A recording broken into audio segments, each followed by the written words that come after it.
ความเชื่อและศรัทธาของคนสองฝั่งแม่น้ำของอันสืบเนื่องมาจากห้องห้อยของนิทานพื้นบ้านและวรรณคดีบูฮานสมบูรณ์ด้วยความสวยงามของธรรมชาติ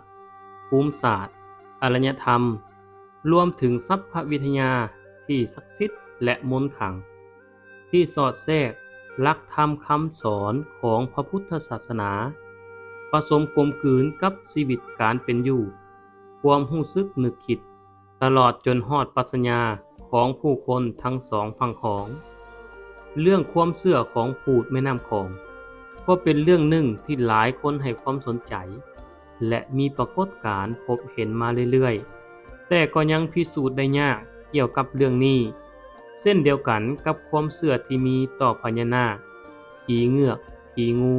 พูดผีปีศาจเทวดาฟ้าแถนและอื่นๆสำหรับคนอีกกลุ่มก็เบิ่งว่าสิ่งเหล่านี้เป็นสิ่งที่งมงายบ่มีเหตุผลบ่มีประโยชน์จนลืมเบิ่งความเป็นจริงของสังคมลาวว่าในสมัยก่อนความเชื่อเหล่านี้แพร่กระจายไปหลายมีอิทธิพลเป็นอย่างยิ่งจนกลายมาเป็นประเพณีวัฒนธรรมที่สวยงามและน่าค้นหาของลาวเฮาไปแล้วเส้นเรื่องปู่ยือญ่ายือผีตาแห้งบุญบั้งไฟบุญเข้าประดับดินและอีกหลายๆเรื่องที่หาหลักฐานมาพิสูจน์ได้ยากแต่อย่างไรก็ตาม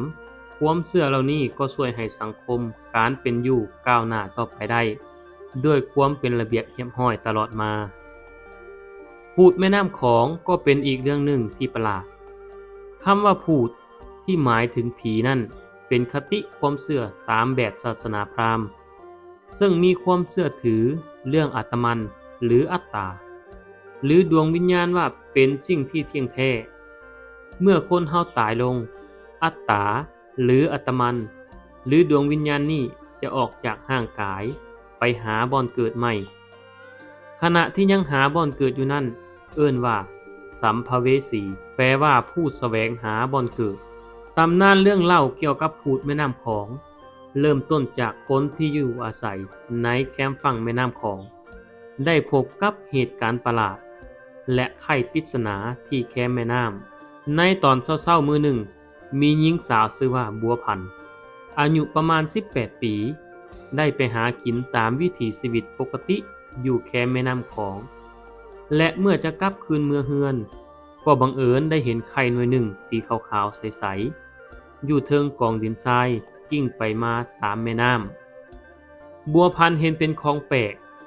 ถึงบ่ฮู้ว่ามันเป็นไข่หยังแต่ความรู้สึกบอกว่ามันเป็นของกินได้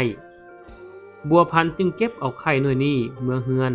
และความหิวโหยก็บันดาลให้ใจบัวพันธุ์อยากกินไข่ประหลาดนี้อย่างหุนแฮงถึงแม้ว่าตนเองก็ยังแปลกใจ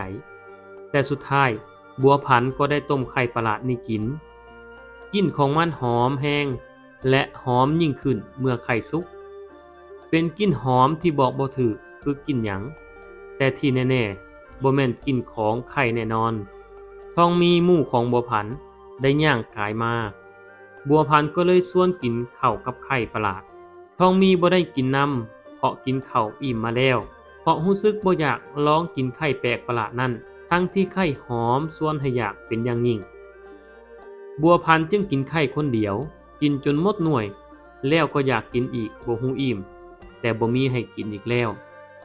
บัวพันธุ์จึงได้กินน้ำเพื่อระงับความอยากจนหมดอุหมดแรงก็ยังอยากคือเก่าต่อมาก็รู้สึกร้อนท้องอยากกินน้ำแบบบ่ฮู้จักอิ่มบัวพันธุ์จึงบอกทองมีว่าจะไปกินน้ำอยู่น้ำของจึงจะอิ่มและพร้อมส่งเสียงหัวขึ้นแบบวิปลาสทองมีก็ได้แต่ตกใจและย่านสั่นขนหัวฟองสยองเก้ากับเหตุการณ์ที่เกิดขึ้นบัวพันธุ์ได้ย่างลงเฮือนแล้วแล่นไปทางแม่น้ำของเพื่อจะไปกินน้ำทองมีก็ตกใจสุดขีดทองมีก็ได้แต่ห้องชาวบ้านให้มาช่วยจับบัวพันธุ์คนในหมู่บ้านก็แตกตื่นตกใจทิดเคนผู้มีกำลังดีแล่นตามบัวพันธุ์และกระโดดจับเอาบัวพันธุ์ไว้แต่ทุกคนก็อัศจรรย์ใจเมื่อพบเห็นว่าบัวพันธุ์มีกำลังหลายกว่าทิดเคนและยู่ทิดเคนออกไปได้แบบง่ายๆทั้งที่บัวพันธุ์เป็น เป็นคนมีคิงบางห่างน้อยแต่กลับมีกำลังมหาศาลพิษมนุษย์มนาทุกคนลงความเห็นว่าผีเข้าบัวผันแน่นอน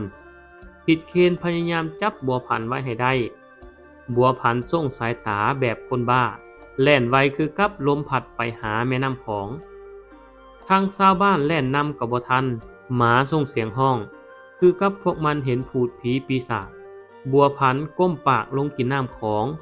โดยบ่มีท่าทีจะหยุดทองมีได้สติยันหมู่ท้องแตกตายได้แต่แล่นไปจับดึงเอาบัวผันขึ้นจากน้ำบัวผันหันมาเบิ่งตาเขียวเป็นตาย่านพ่อเฒ่าเสียงหล่าผู้อาวุโสสุดในหมู่บ้านก็ได้เฮ็ดพิธีขอขมาผู้สิงห่างบัวผันชาวบ้านพยายามถามว่าเป็นไผมาจากไสเป็นเจ้าของไข่ประหลาดที่บัวผันกินเข้าไปหรือบ่ผู้เข้าสิงบัวผันบ่ตอบแต่กลับบอกว่าจะเอาบัวผันไปอยู่นำแล้วบัวผันก็ย่างลุยน้ำลงไปกลางแม่น้ำของซึ่งไผๆก็ฮู้ว่าใต้พื้นน้ำที่ห่างออกไปจักหน่อยจะหักมุมเลิกลงทันทีความเลิกประมาณ40กว่าวาเชื่อว่าไผลงไปก็ตายสถานเดียวชาวบ้านเชื่อกันว่าพายน้ำเงือกน้ำลากไปกินเชื่อว่าบริเวณแถวนี้เป็นเขตอาถรรพ์ตามเรื่องเล่าต่อๆกันมาว่าประมาณ300ปีก่อนแคมหาดแถวนี้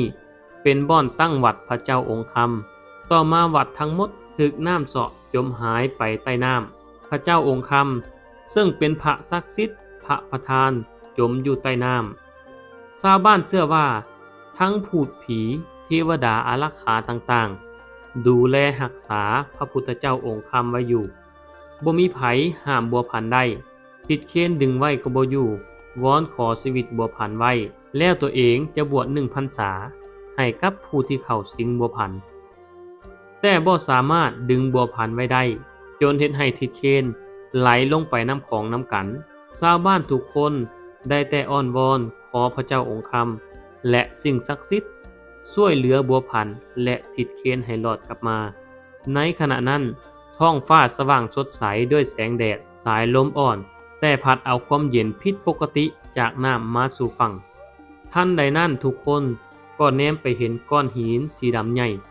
ลอยมาจากแม่น้ำอีกฝั่งเมื่อลอยเข้ามาฮอดกลางแม่น้ำก้อนดำนั้นก็ขยายออกและใหญ่ขึ้นและมีสีสันสดใสต่างๆมันคือกองทัพแมงกะเบื้อนับล้านโตบินมาชาวบ้านวิพากษ์วิจารณ์กันว่าต้องเกิดอาเพศแน่นอนเว้ายังบ่ทันขาดคำก็เห็นภาพที่สั่นประสาทยิ่งขึ้นนั่นคือเห็นกบนับพันโตลอยน้ำมาจากอีกฝั่งและเมื่อขึ้นฝั่งก็กระโดดเข้าป่าหญ้าแถวหมู่บ้านจนหมดแมงกะเบื้อและกบที่ปรากฏเห็นแบบนี้เป็นลางบอกเหตุให้กับผู้คนในดินแดนนี้แน่นอนในทันใดนั้นฟ้าก็มืดเฮ็ดให้ฝนตกฟ้าผ่าลงกลางแม่น้ำของเฮ็ดให้ทุกคนยืนงงกับเหตุการณ์ที่เกิดขึ้นในขณะนั้นบัวผันก็โผล่น้ำขึ้นมาในท่ายืนเครื่องโตทั้งที่น้ำแถวนั้นลึกประมาณ40 เมตรและปราศจากโง่นหินให้เหยียบยืนแสงฟ้าห้องเฮ็ดให้เห็นหน้าบัวผันขาวคือกับทาแป้งตาเลื่อนลอยโศกเศร้าคือกับตกในห่วงพะวงทรมานบัวผันยังบ่ตายทุกคนดีใจโห่ห้องทองมีเอื้อนบัวผันกลับคืนฝั่งแต่บัวผันยังเลื่อนลอยคือกับบ่ได้ยินแล้วบัวผันก็ค่อยๆจมลงและหายไปหลังจากนั้นฝนก็เศร้าเมฆหายสว่างขึ้นท้องฟ้าแจ้งคือเก่าท่านใดนั้นทิดเคนก็โผล่ขึ้นมาเทิงหน้าน้ำตาลีตาเหลือกลอยน้ำเข้าฝั่งด้วยความย่านสุดขีดทุกคนเทิงฝั่งต่างๆก็อัศจรรย์ใจว่าทิดเคนรอดได้แนวใดพอฮอดฝั่งทิดเคนก็ก้มลงหมดแหงพอเมื่อมีแหงฟื้นขึ้นมาได้ทิดเคนก็เล่าให้ชาวบ้านฟังว่าเมื่อลงไปใต้น้ำบัวผันถูกน้ำพัดแยกกันกับลาวโตวของลาวตกไปในใต้น้ำซึ่งบ่มีน้ำเลยคือกันกับเทิงบกบ้านเมืองสะอาดเป็นระเบียบเรียบร้อยผู้คนงามกว่าคนในหมู่บ้านเฮาหลายชาวบ้านบางกลุ่มบ่เชื่อแต่พอเฒ่าเสียงหลาคนหัวฟ้องสยองเก่าทันทีเพราะลาวฮู้เรื่องเมืองอยู่ใต้น้ำนี่ดีทิดเคนบอกว่า ที่ลาวรอดมาได้เพราะชาวเมืองใต้น้ำบอกว่าลาวยังบ่หมดเวรหมดกรรมถึงโลกจึงให้ฝูงหมาตัวใหญ่ซัมมาไล่ลาวมาทางแม่น้ำลาวจึงลอยน้ำหนีมาแบบบ่คิดชีวิตกลับมาได้ทุกๆคนถามหาบัวผันทิดเคนบอกว่าลาวบ่เห็นบัวผันแต่ฮู้ว่าบัวผันถูกจับไว้อยู่เมืองใต้น้ำ7 วันผ่านไปฮอดวันขึ้น15ค่ำตำนานกล่าวว่าเป็นวันที่ปรโลกปลดปล่อยวิญญาณให้กลับมาเยี่ยมยามโลกมนุษย์ชาวบ้านจึงให้หมออัคคณีและหมอสมัยอ่อนสานั่งเหือเป่าแคนเฮ็ดพิธีตามความเชื่อเพื่อให้ก่อเกิดปฏิกิริยากับสิ่งลี้ลับในลำแม่น้ำของให้แสดงตนออกมาในรูปแบบใดรูปแบบหนึ่งทันใดนั้นเสียงแคนก็หยุดกระทันหันหมู่ของหมออัคคณีหมดสติแคนหลุดมือตกลงไปในแม่น้ำลุงจันดีผู้พายเรือห้องลั่นบอกหมอแต่หมอกับนิ่งบ่ได้ยินเพราะจิตจมลึกในสมาธิแล้วในชั่วอึดใจต่อมาลุงจันดีก็ตกใจสุดขีดห้องขึ้นว่าผีหลอกมีปลาบึกตัวหนึ่งใหญ่กว่าปลาบึกทั่วไปกระโดดลอยเหนือหน้าน้ำไกลๆเรือปกติปลาบึกจะเป็นปลาที่หลีกห่างหนีมนุษย์เป็นที่สุดแต่ปลาบึกตัวนี้กลับบ่ย้านคนชาวบ้านสองฝั่งของเชื่อว่าปลาบึกเป็นปลาที่ผีเลี้ยงลุงจันดีพยายามเอิ้นหมออัคคณีแต่หมอก็ยังสงบนิ่งบ่แน่ใจว่าเข้ายานหรือถูกผูดแม่น้ำของหรือสิ่งลี้ลับสะกดจิตลุงจันดีเฝ้าพายเรือเข้าฝั่งแต่เรือกลับบ่ยอมไปท่านใดนั้นก็ได้ยินเสียงดนตรีดังขึ้นมีเสียงแคนเสียงกลองดังขึ้นมีเสียงผู้หญิงลำเนื้อหาขับห้องต้องการหาชายหนุ่ม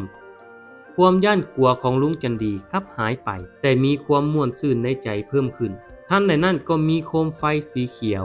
เคลื่อนเข้ามาเรื่อยๆมีกลิ่นหอมใกล้เข้ามาเรื่อยๆปรากฏเป็นเรืออีกลำหนึ่งมีคนห้องลำทำเพลงมาหัวเรือมีลักษณะเป็นพญานาคใกล้เข้ามาเพียงว่าเดียวปรากฏเห็นบัวผันนั่งอยู่เรือลุงจันดีหลงไหลจนลืมเรื่องบัวผันจมหายไปในแม่น้ำอันเป็นเหตุให้หมออัคคณีและตนเองขี่เรือมาเฮ็ดพิธีในกลางแม่น้ำท่านในนั้นก็เห็นห้างกระดูกของบัวผันโผล่ขึ้นมาแต่ยังติ่งคิงได้ลุงจันดีจนปัญญาจึงตัดสินใจถามไปว่าห้างกายนี่เป็นของไผโครงกระดูกตอบว่าข่อยคือเจ้าแม่ท้อหูเป็นเจ้าแม่ใหญ่อยู่ในแม่น้ำของปกครองเหล่าพูดผีปีศาจผีห้ายต่างๆวิญญาณอนาถาและผีสางอารักขาเทวดาทั้งหลาย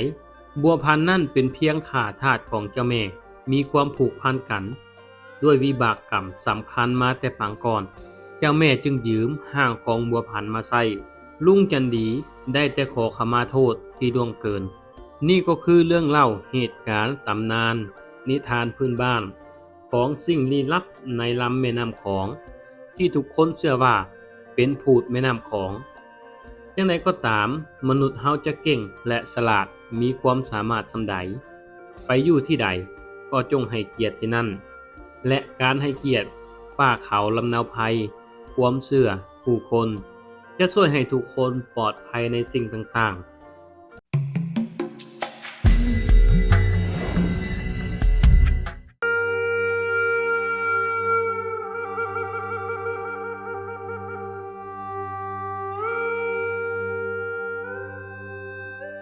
เมืองลับแลหรือหลายๆคนรู้จักกันในนามว่าผีบังบดสำหรับผีบังบดหลายตำราบอกว่า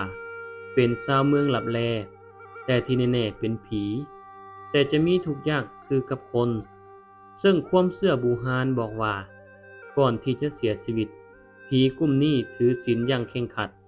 และมักจะอาศัยอยู่ในป่าเมืองบังบดเป็นภาษาลาวหมายถึงอันเดียวกันกับเมืองลับแลบังแปลว่าปิดเสื่องซ่อน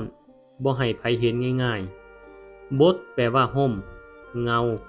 เส้นห่มคือเมฆมาบังจะเอิ้นว่าบังแดดความหมายของเมืองบังบดคือเมืองที่เสื่องซ่อนปิดบังอยู่หรือเอิ้นว่าแดนสนธยาคือดินแดนที่คนอยู่ภายในจะให้คนภายนอกเห็นหรือบ่เห็นก็ได้นอกจากคนที่อยู่ภายในเมืองบังบดอยากจะให้เห็น จึงจะได้เห็นเชื่อกันว่าผู้ใดได้เห็นเมืองบางบดจะเป็นคนมีบุญมีวาสนาเป็นอย่างยิ่งเนื่องจากคนในเมืองแห่งนี้เป็นคนที่ซื่อสัตย์สุจริตบ่ตัวหลอกลวงแม้นแต่คำเดียวหากเว้าตามหลักดาราศาสตร์หรือตรรกศาสตร์ความเชื่อก็จะเอิ้นว่าดินแดนที่อยู่คนละมิติซึ่งอาจจะทับซ้อนอยู่กับมิติที่เฮาอยู่ในปัจจุบันก็เป็นได้ผีบางบดพวกนี้เป็นชาวทิพย์กลุ่มหนึ่งที่สามารถรับบุญที่เฮาอุทิศให้ได้เป็นอย่างดีเรื่องราวของเมืองลับแลผีบางบดตามการเล่าสืบต่อกันมาให้ฟังว่าก็จะเป็นชาวทิพย์ประเภทหนึ่งที่มีลักษณะท่าทางการแต่งเนื้อแต่งตัวคือกับคนชาวโลกมนุษย์เฮาและอาศัยอยู่กับชาวโลกมนุษย์เฮานี่เองเพียงแต่อยู่ในอีกมิติหนึ่งการดำรงชีวิตของพวกเขาก็คือกับพวกมนุษย์เฮามีการเฮ็ดไร่เฮ็ดนาเฮ็ดเวียกหัตถกรรมและอื่นๆการที่พวกเขาเฮ็ดไปก็เฮ็ดไปด้วยความเป็นปกติของเมืองลับแลเฮ็ดไปเพราะแห้งกรรมเฮ็ดไปแต่บ่ได้ผลผลิตหยังจากการกระทำเหล่านั้นเส้นเลี้ยงงัวก็เลี้ยงอยู่แบบนั้นเลี้ยงไปเรื่อยๆจนกว่าจะหมดกรรมคือการมีชีวิตอยู่บ่ได้ดีขึ้นและห้ายลงแต่ชีวิตความเป็นอยู่ของพวกเขายังดีกว่าพวกเปรตและอสุรกายแต่ยังบ่ดีเท่าพวกสถิตตามต้นไม้เอิ้นว่าลุกขเทวดานั่นเองชาวเมืองลับแลเชื่อกันว่าก็เป็นผู้เคยกระทำผิดมาก่อนจึงนำไปเกิดเป็นผีบางบดแต่กรรมนั้นบ่แห้งพอที่จะไปตกนรกเมืองลับแลซึ่งมีเรื่องเล่าในพระไตรปิฎกอยู่คือกันคือชาวเมืองทิพย์เขามาหักสาวมนุษย์แล้วก็เลยเอาสาวมนุษย์นั่นไปอยู่ในภูมิของพวกเขาสาวมนุษย์นั่นไปอยู่เมืองของพวกเขาก็เข้าใจว่าผ่านไป7 ปีแต่ถ้านับเวลาในเมืองมนุษย์แล้วผ่านไป700 กว่าปีสรุปได้ว่าเวลาของเมืองลับแลกับโลกมนุษย์เฮาบ่ตรงกันนั่นเองเมืองลับแลเป็นเมืองที่มีแต่ผู้หญิงสาเหตุที่บ่ค่อยมีผู้ชายเนื่องจากสัจจะวาจาตัณหากิเลสของผู้ชายที่ปฏิบัติตนได้ยากมีการคิดตัวหลอกลวงดังนั้นเมืองลับแลจึงมีแต่ผู้หญิงในแดนดินถิ่นเมืองลาวที่เต็มไปด้วยประวัติศาสตร์วรรณคดีความเชื่อและความอุดมสมบูรณ์ของธรรมชาติก็ได้เล่าขานกันมาว่ามีเมืองลับแลแห่งหนึ่งที่ปรากฏให้คนเฮาได้เห็นและเป็นผู้คนทั่วไปที่อาศัยกันอยู่ห่างไกลตัวเมืองนั่นก็คือเมืองลับแลบ้านนากระตึบอยู่ที่แขวงคำม่วนนั่นเองในอดีตที่ผ่านมาก็มีหลายคนได้พบเห็น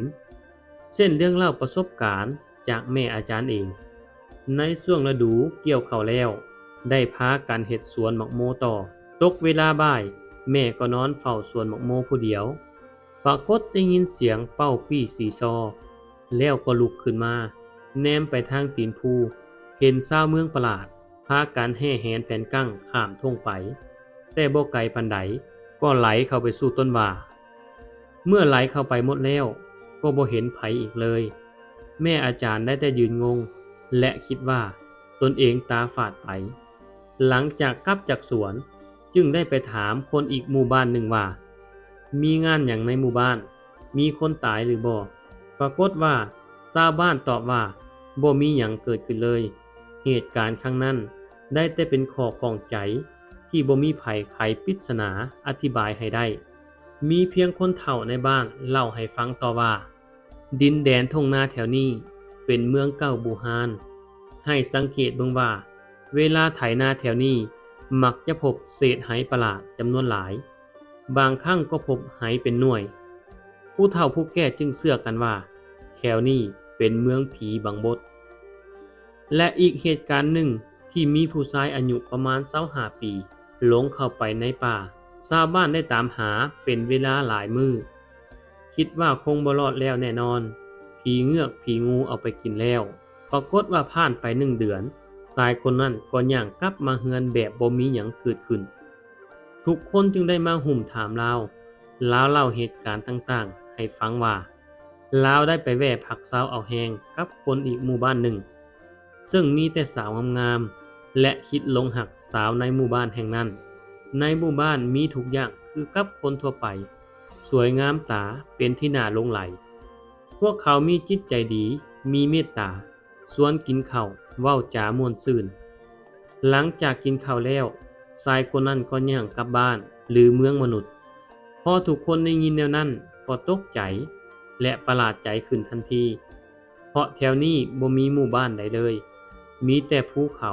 ป่าดงใหญ่หลังจากลงไปในป่านั้นเป็นเวลา1 เดือนแต่กลับยังตุ้ยพีดีงามคือเก่าซึ่งลาวบอกว่าลาวไปเพียงแต่ง่ายเดียวแว่พักเอาแห้งบ่พอมือเท่านั้นเรื่องดังกล่าวที่เกิดขึ้นจึงเป็นปริศนาเรื่องเล่าตำนานประหลาดที่หลายคนยังสงสัยกันมาจนฮอดทุกมื้อนี้เมืองบางบดที่หลายๆคนให้ความสนใจในสปป.ลาวในตอนนี้คือบ้านนากระตึบเมืองคูนคำแขวงขมวนที่นักแสวงบุญทั้งหลายกล่าวขานกันว่าเป็นเมืองลี้ลับและซับซ้อนที่มีอยู่จริงในปัจจุบันกล่าวถึงประวัติศาสตร์ความเป็นมาเกือบ600 ปีวัดคีรีวงกฏตั้งอยู่บ้านนากระตึบเมืองคูนคำแขวงขมวนเมื่อเดินทางกายผานาเลียงทางบ้านถ้ำงูใหญ่ก็จะเดินทางไปต่อเป็นเวลาดนสมควรสถานที่นี้เป็นเมืองห้างแห่งหนึ่งในอดีตย้อนเวลากลับไปประมาณ450 ปีและในเมื่อก่อนมีนามว่าอารันรจนาซึ่งอารันรจนาแปลว่าเมืองที่มีป่าไม้งดงามเหมือนแต่งแต้มไว้ในเมื่อก่อนมี13 หมู่บ้านและมี13 วัดที่อ้อมรอบไปด้วยภูผาอันวิจิตรการตามีเนื้อที่ทั้งหมดประมาณ15 กิโลเมตรมณฑลคือกับในนิยายที่อุดมสมบูรณ์ไปด้วยภูผาป่าไม้ที่อยู่อีกฝั่งหนึ่งของโลกมนุษย์จนคนพากันกล่าวขานว่าเป็นเมืองลับแลสถานที่ดังกล่าวตั้งอยู่เขตบ้านนากระตึกเมืองคูนคำแขวงขมวนมีทางเข้าทางเดียวคือต้องย่างลอดถ้ำไต่ภูเข้าไปประมาณ45 หา 1 ชั่วโมงนักแสวงบุญทั้งไทยและลาวต่างก็พากันบุกน้ำลอดถ้ำเข้าไปชมภายในถ้ำมีหินหนามนอกคมและระดับสูงต่ำต่างกันท่ามกลางความมืดคนที่อาศัยอยู่ในสถานที่แห่งนี้สันนิษฐานกันว่าเมื่อก่อนแม่นคนอพยพมาจากเวียงจันทน์นำโดยพญาเสียงสาข้าวสมัยพ่ายศึกสยามหุกฮานเวียงจันทน์ได้มาตั้งเมืองลบลีดในภูแห่งนี้เพื่อซ่องสุมกำลังหวังจะสู่คืนแต่ในที่สุดสยามก็ค้นหาจนพบจึงได้บุกเข้ามาทำลายเหลือไว้แต่ห้องหอยความเจริญที่เป็นวัดอันถึกสร้างด้วยดินจีวัดดังกล่าวนี้บ่ฮู้ว่ามีชื่อดั้งเดิมว่าแนวใดแต่เมื่อประมาณ8 ปีมานี้ได้มีครูบาอาจารย์นำพาสร้างสาพัฒนาฟื้นฟูขึ้นใหม่จึงได้ใช้ชื่อวัดนี้ว่าวัดอรัญญคีรีวงกฏบัพพัตตารามในเขตที่มีภูผาอ้อมรอบนี้ยังมีประชาชนหลงเหลืออยู่11 ครอบครัวประมาณ50 คนเป็นผู้อยู่อาศัยอยู่ที่นี่มาดนแล้วจนคนทั่วไปกล่าวขานว่าเป็นชาวเมืองลับแลสิ่งที่ประวัติศาสตร์ได้ปะห้องห้อยเอาไว้ก็คือสมัยเจ้าอนุวงศ์วีรกษัตริย์ผู้กล้าหาญของลาวได้สู่รบกับสยามพาทัพเข้าไปในถ้ำแห่งนี้ทหารสยามหลงกลเข้าไปในถ้ำถึงระหว่างทางประมาณ800 เมตรมีถ้ำเป็นห้องน้อยกว่าทุกบ่อนแล้วทางในก็เป็นถ้ำใหญ่คือเก่าทหารสยามจึงคิดว่าพระเจ้าอนุวงศ์คงลี้อยู่ทางในและบ่มีทางออกไปทางไหนอีกแล้วจึงระดมทหารขนเอาก้อนหินอัดแล้วเขียนเอาหมักเพชรแห้งไปจูดอุดหูไว้แต่เจ้าอนุวงศ์ได้ออกไปทางหูถ้ำซอดและตั้งฐานทัพอยู่ที่นั่นเมื่อพระองค์เห็นว่าเป็นภูมิประเทศเมืองเก่าจึงสั่งให้ทหารพักเซาเพราะที่นั่นมีกระตึบสิมใหญ่อยู่13 แห่งสิมน้อย12 แห่งทุกวันศีลขึ้น15 ค่ำเดือน4ของทุกๆปีจะได้มีการจัดงานวัดเพื่อทำบุญใส่บาตรระลึกถึงและเป็นสิริมงคลแก่วัดแห่งนี้อิงตามการบอกเล่าของชาวบ้านบอกว่าวัดแห่งนี้สืบทอดรุ่นต่อรุ่นมาเกือบ600 ปีแล้ววัดคีรีวงกฏเป็นวัดที่มีความร่มเย็น ต็มไปด้วยต้นไม้น้อยใหญ่อย่างหลวงหลาย มีทั้งต้นมักยมป่ามีความใหญ่ถึง5-6 อุ้มกอดเหมาะแก่การนั่งสมาธิและธุดงค์สำหรับผู้ที่ต้องการไปแสวงบุญและแสวงธรรมวัดแห่งนี้ได้มีเจ้าศรัทธานำเอาไฟโซลาร์เซลล์เข้าไปเพื่ออำนวยความสะดวกให้แล้วเล็กน้อยสภาพหมู่บ้านและบริเวณวัดห้างยังบ่ได้มีการพัฒนาเรื่องพื้นฐานโครงล่างอย่างเลยยังเป็นเมืองลับแลอยู่เดินทางผ่านป่าผ่านน้ำผ่านถ้ำและเป็นคงเขตรักษาเป็นมรดกอาเซียนอยู่โลกใบนี้เต็มไปด้วยความลี้ลับและซับซ้อนคิดว่าความเชื่อเรื่องเมืองลับแลหรือผีบังมดของชาวลาวและชาวไทยก็คงบ่ต่างกับความเชื่อของชาวตะวันตกที่เชื่อเรื่องโลกคู่ขนานเรื่องมนุษย์ต่างดาวประตูมิติและอื่นๆในทางศาสนาอีกหลายๆศาสนาก็มีความเชื่อเช่นเรื่องป่าหิมพานต์สวรรค์นรกแดนสุขาวดีรวมไปถึงนิพพานเป็นต้นดังนั้นแล้ว